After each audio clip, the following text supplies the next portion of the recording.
امام حسین میدان کربلا میں تھے.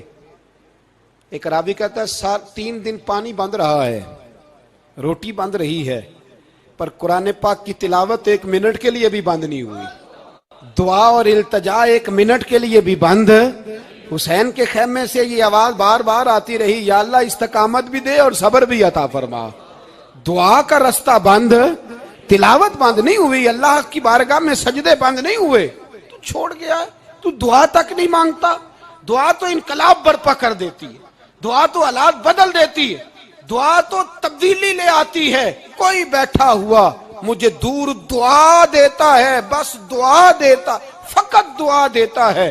کوئی بیٹھا ہوا مجھے دور دعا دیتا ہے، میں ڈوبتا ہوں پر سمندر اچھال دیتا ہے. وہ بھائی تو دعا بھی چھوڑ گیا. پہلی بات آپ کی خدمت میں یہ ہے کہ جاگیں، مسلمان بنیں. دوسرا کچھ نہیں کر سکتے تو دعا تو کر سکتے ہیں نا، دعا کا رستہ اپنائیں. اور پھر میرے نبی پاک علیہ السلام نے 2 باتیں فرمائی، کان کھول کے سن لینا. 2 باتیں حضور نے فرمایا ایک وقت آئے گا کہ میری امت کے خلاف کافر ایک دوسرے کو آوازیں دیں گے، آؤ مسلمانوں کو ماریں، آؤ مسلمانوں. تو صحابہ نے کہا یا رسول اللہ کیوں، ہم تھوڑے ہو جائیں گے؟ فرمایا نہیں، تم بہت زیادہ ہوں گے. 56 اسلامی ملک ہیں دنیا میں، کتنے بول کے بتانا ہے؟ اتنا سا برما ہے. کسی غیر مسلم کا کتا مر جائے تو یہ چیخ پڑتے ہیں، اور یہاں کہتی ہے اقوام متحدہ کہ جی وہ ہمیں داخل نہیں ہونے دے رہے. تو بند کرو پھر سلامتی کونسل، تحلیل کر دو، اقوام متحدہ ختم کرو. اگر تمہاری کو سنتا نہیں تو بنائی کیا ہے؟ صرف مسلمانوں کو پریشرائز کرنے کے لیے. اور ہمارے مسلمان بھیک مانگتے پھرتے ہیں، کہتے ہیں کہا ہے ہم نے اقوام متحدہ سے. اب تم اپنے لیے کافر سے بھیک مانگو گے؟ کافر سے بھیک مانگو گے؟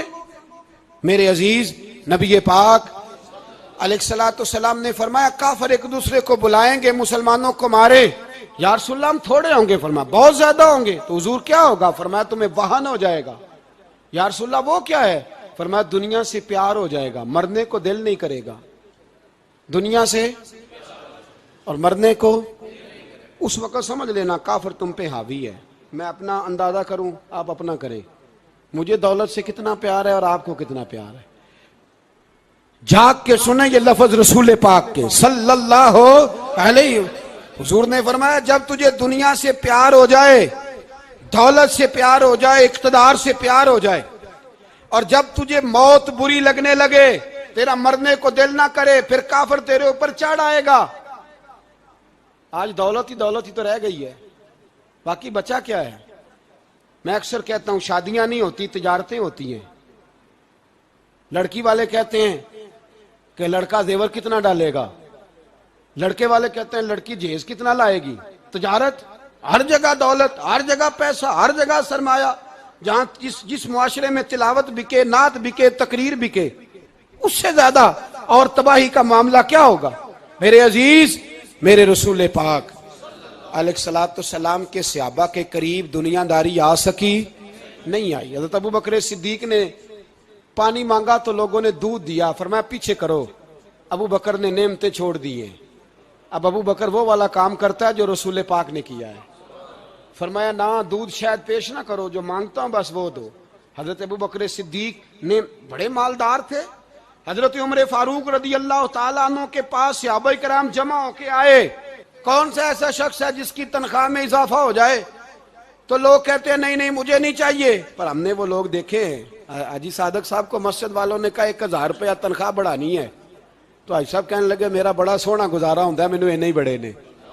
حضرت سیدنا عمر فاروق رضی اللہ صحابہ اکٹھے ہو کے گئے. کہنے لگے عمر حضور کے زمانے میں بظاہر غربت رہی، جناب صدیق اکبر کے زمانے میں غربت، اب تو بڑی ریل پیل ہے، بحرین سے لاکھوں کا مال آتا ہے، آپ کو بڑے بڑے سفیر ملنے آتے ہیں، پر آپ وہی پرانا کرتا اور وہی تامت جو کئی جگہ سے سی آپ نے کئی جگہ سے پھٹی. اور حضرت عمر ایک دن عید کی نماز پڑھانے گئے تھے تو ننگے پیر ہی چلے گئے. لوگوں نے کہا جوتا، فرمایا ٹوٹ گیا تھا یار، پہننے کے قابل نہیں تھا. فرمایا ننگے پیر آ گئے ہو، لوگ کیا کہیں گے؟ فرمایا چھوڑو، عمر کے پاؤں ننگے ہیں لیکن عمر کے کردار میں تو کوئی شک نہیں نا، پیر ہی ننگے ہیں نا، کیا ہوا؟ چھوڑو اس بات کو. کوئی پیار نہیں دنیا داری سے، دولت سے کوئی چکر ہی نہیں. حضرت سیدنا عمر فاروق رضی اللہ تعالیٰ عنہ کو صحابہ نے اکٹھے ہو کے کہا، یہ ہے امت کے بیدار ہونے کے طریقے جو عرض کر رہا ہوں. کہا جناب آپ اب بڑا مال غنیمت ہے، اور جس طرح ہر صحابی کا حصہ ہے آپ کا بھی حصہ ہے، تو ایک نیا کرتا ہی ڈال لیں آپ خرید کے. اب جب مشورہ ہو گیا صحابہ میں تو کہنے لگے عمر سے بات کون کرے گا؟ نیا کرتا پہننے کی عمر سے بات کس کو برا لگتا ہے جی؟ نیا کرتا کون بات کرے گا؟ تو حضرت سیدنا علی المرتضیٰ کا انتخاب ہوا. کہنے لگے مولا علی کی بڑی عزت کرتے ہیں، ان سے بڑا پیار کرتے ہیں، ان سے بات کرتے ہیں.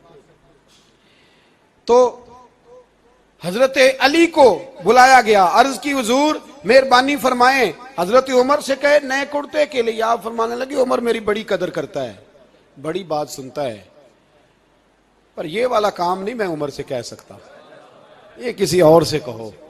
تو کہنے لگے آپ رہنمائی کر دیں کس کو کہیں؟ تو جناب علی المرتضیٰ فرمانے لگے اگر حضرت عائشہ صدیقہ سے کہو گے تو عمر فوراً مان جائے گا، وہ مومنوں کی ماں ہیں.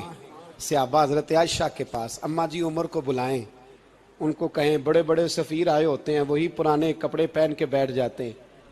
اللہ اکبر. حضرت عائشہ نے پیغام بھیجا، فرمایا عمر کو بلاؤ.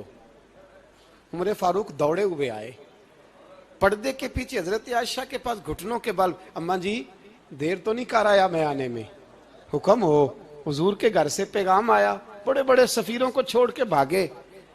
حضرت عائشہ صدیقہ کہنے لگی عمر دیکھو جائز پیسے ہوں تو اسلام اچھے لباس سے منع نہیں کرتا، اب بڑا بڑا مال آیا ہے، اب تیرا بھی حصہ ہے، تو صحابہ کرام کی خواہش ہے کہ نیا کرتا پہن لو، بڑے بڑے سفیر آتے ہیں، حرج بھی کوئی نہیں، جائز بھی ہے، کو منع نہیں. حضرت عمر نے گردن جھکا، جی اماں جی، جی اماں جی، جی اماں جی. حضرت عائشہ کہتی ہیں بات ختم ہوئی، عمر نے گردن اٹھائی تو عمر کی داڑھی آنسوؤں سے بھری ہوئی. کہتی ہیں مجھے کہنے لگے اماں جی میں تو صرف مسجد میں دیکھا کرتا تھا، آپ تو مصطفیٰ کو دن رات دیکھتی تھیں، جس طرح کے کرتے آمنہ کے لال نے پہنے ہیں مجھے بھی پہنا دو، میں تیار ہوں، میں پہن لوں گا، میں تیار ہوں، پر جس طرح کے میرے نبی نے پہنے. حضرت عائشہ کہتی ہے میں پھوٹ کے روئی، میرا پلو آنسوؤں سے بھر گیا. فرماتی ہیں میں عمر کی بات سنتی گئی تو میرا پلو آنسوؤں سے، میں نے کہا عمر تو جا، تو ٹھیک ہے. فرماتی ہے عمر فاروق سلام کر کے اٹھے، امیر المومنین چلے گئے. اس کونے میں صحابہ چھپے ہوئے تھے، وہ آئے، کہا اماں جی کیا بات ہوئی؟ تو میں پھر رو پڑی. میں نے کہا کیا بتاؤں، تمہیں پرانے کرتے نظر آتے ہیں، اسے محمد عربی کے جلوے نظر آتے ہیں، اسے رسول اللہ کا رنگ نظر آتا ہے، اسے وہ غلامی نظر آتی ہے. عمر کو دنیا سے پیار، اور دنیا سے پیار نہیں تھا، دعا پتہ کیا تھی؟ یوں جھولی اٹھا کے اللہ مرزقنا شہادتن فی سبیلک وجعل موت فی بلد حبیبک. اللہ عمر کو بسترے والی موت نہ دینا، موت شہادت کی دینا، اور میں میدان میں جا کے نہیں مرنا چاہتا، مجھے رسول اللہ کے شہر میں موت چاہیے، باہر جا کے نہیں، یہی میدان لگے مدینے میں، یہی موت آئے، اسباب بنا، میں مدینہ بھی نہیں چھوڑنا چاہتا. او بھائی ان لوگوں کو نہیں پیار تھا. جناب صدیق اکبر کا وصال ہوا تو زہر کے اثر سے، وہ جو آپ کو زہر لگا تھا، بعض مفسرین نے لکھا ہے کبھی کبھی وہ جو سانپ نے ڈسا تھا تو کبھی کبھی اس کا اثر آتا تھا، بس اللہ نے شہادت دینی تھی کبھی کبھی، ورنہ تو بڑی شفائیں تھیں.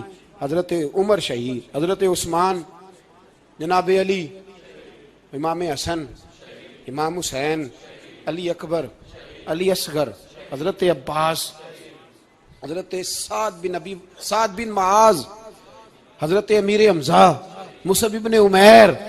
میرے محبوب نے تو لسٹ بنائی شہیدوں کی، لسٹ بنائی شہیدوں کی.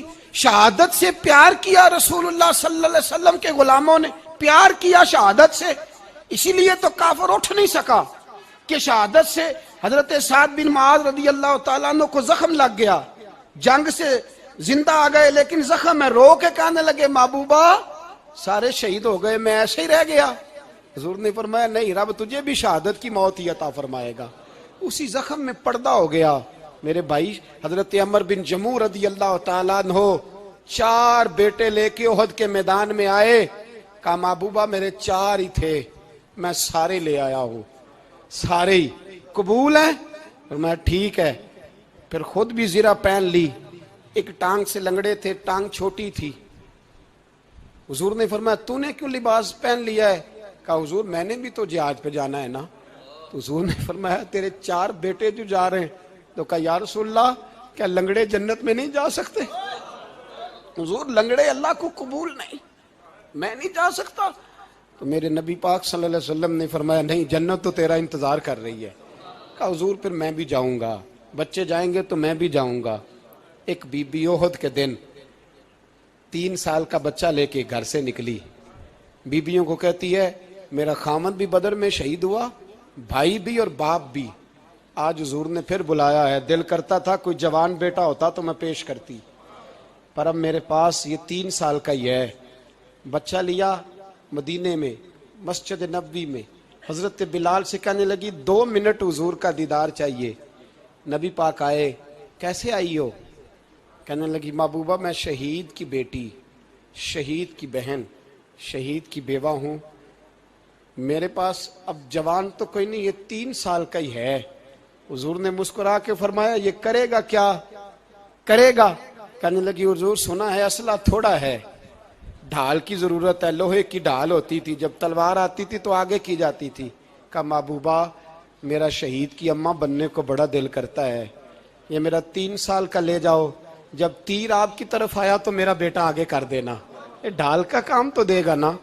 ہنستے ہوئے محبوب کی آنکھوں میں آنسو آئے، بچے کو پکڑ کے سینے سے لگایا، ماتھا چوما، فرمایا جا تیرے ساتھ وعدہ ہے قیامت کے دن تجھے شہید کی اماں کہہ کے ہی پکارا جائے گا، وعدہ ہے تیرے ساتھ تجھے شہید کی۔ میرے بھائی مرنے کو دل ہی نہیں مسلمان۔ میرے نبی پاک صلی اللہ علیہ وسلم نے فرمایا جس کے دل میں کبھی شہادت کی آرزو پیدا نہیں ہوئی، اس کے سینے میں دھڑکنے والا دل مومن کا ہے ہی نہیں، وہ تو منافق ہے۔